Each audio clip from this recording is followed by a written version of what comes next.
Ladies and gentlemen, boys and girls, I'm the King, and welcome back to the channel. Today, we are making a video on the best survivor build and the best killer build that you guys can run.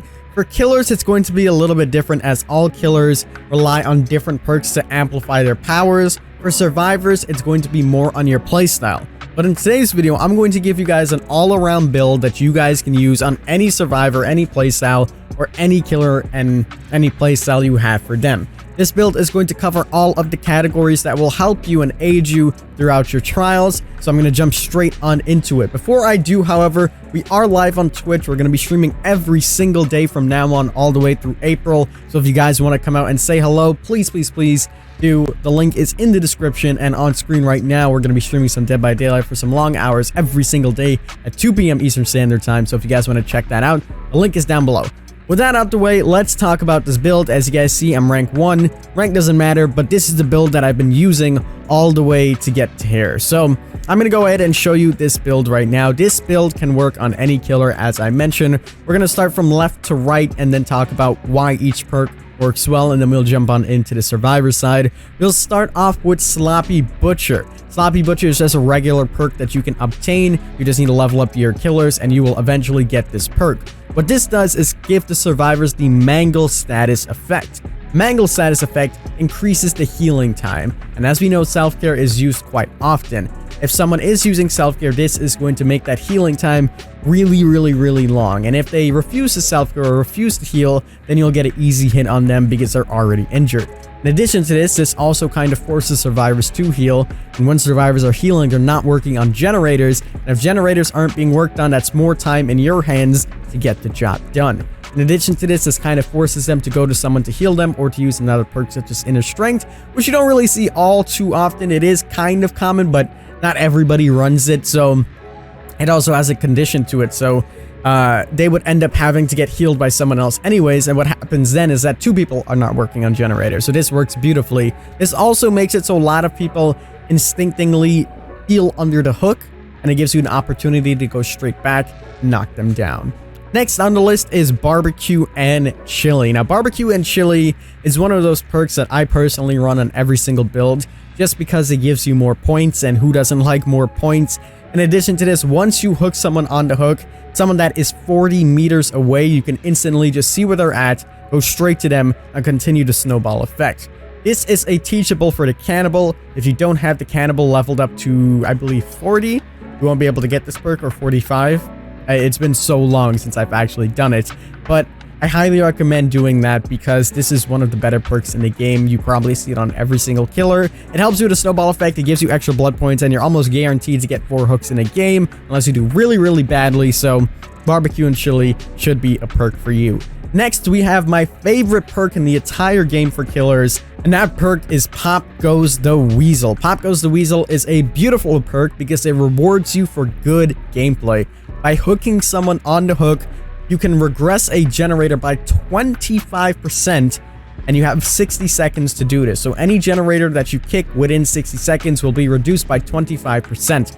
I can make a whole video on why this perk is good. First of all, as I mentioned, it rewards you for doing good gameplay. So by doing your job right, you'll be rewarded. Then you can go to a generator and kick it. This especially works really well when you have a 3-gen strat or there's just 1 gen left and you really need to put that pressure on. How many times have you guys seen a generator that's at like 99 and you wish you could regress it more? This is the perk for you. Every time you hook someone, you can instantly go back and kick that generator. It is a teachable for the Clown. You'll need to level him up in order to get this perk. You won't find it normally in your blood web, but it is a beautiful perk and I highly recommend it. And the final perk we have is Corrupt Intervention. This is a teachable for the Plague. You will need the Plague and level her up in order to get it on your other killers.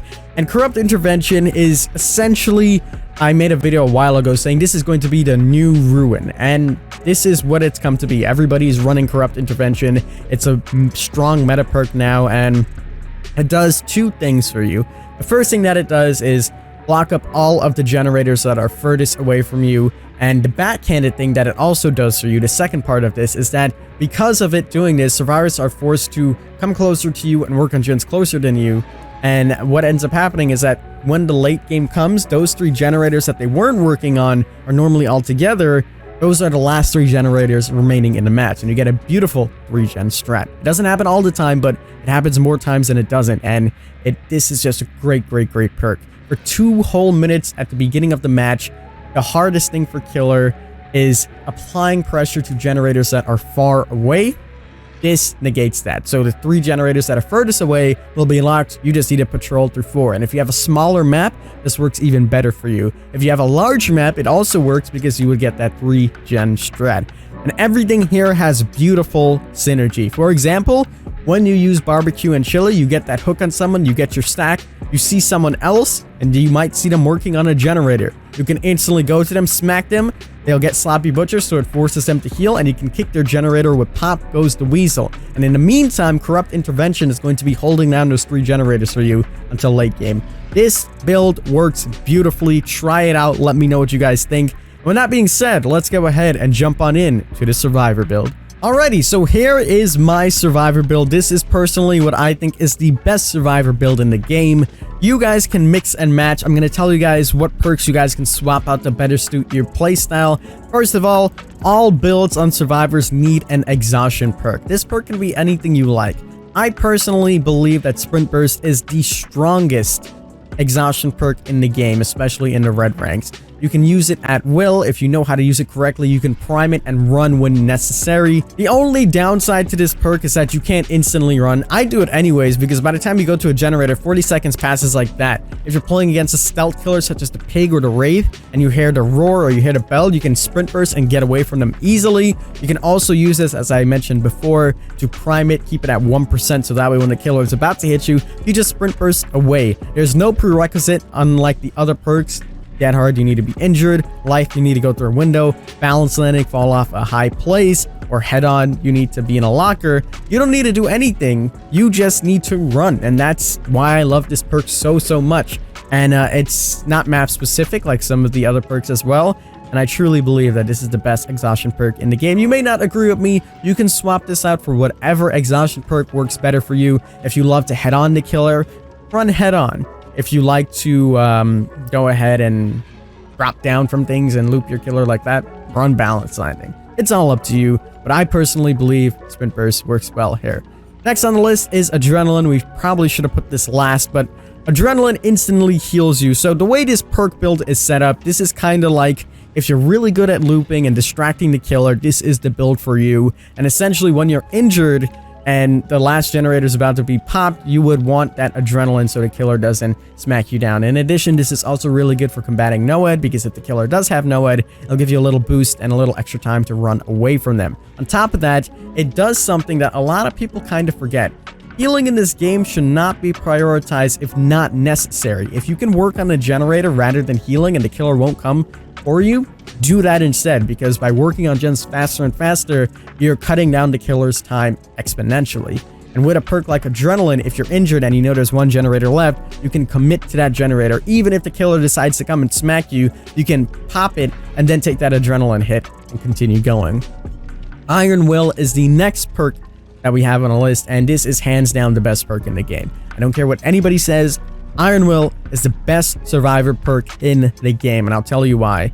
So many killers rely on sound, especially the better killers. They want to hear where you're at, where's the grass moving, where your injury noise is coming from. When you have Iron Will, they get mind game. They have no idea where you're at. And the only thing to combat Iron Will is Strider, and you don't really see Strider being used all too often unless it's a spirit or maybe a nurse going for their adept.